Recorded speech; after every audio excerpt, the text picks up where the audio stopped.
بسم اللہ الرحمن الرحیم۔ السلام علیکم۔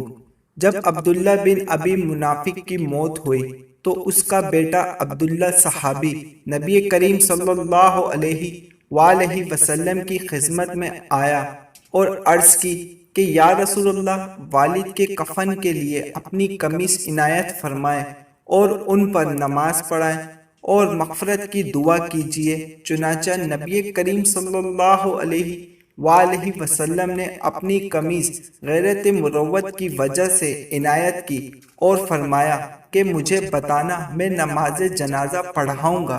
عبداللہ نے اطلاع بھجوائی۔ جب آپ صلی اللہ علیہ وآلہ وسلم نماز پڑھانے کے لیے آگے بڑھے تو عمر رضی اللہ تعالی عنہ نے آپ صلی اللہ علیہ وآلہ وسلم کو پیچھے سے پکڑ لیا اور عرض کیا کہ کیا اللہ تعالیٰ نے آپ کو منافقین کی نماز جنازہ پڑھانے سے منع نہیں کیا ہے؟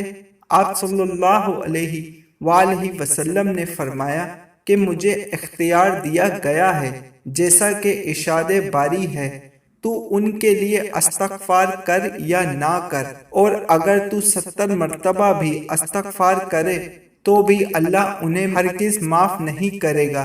چنانچہ نبی کریم صلی اللہ علیہ وآلہ وسلم نے نماز پڑھائی۔ اس کے بعد یہ آیت اتری، پھر کسی بھی منافق کی موت پر اس کی نماز جنازہ کبھی نہ پڑھائی۔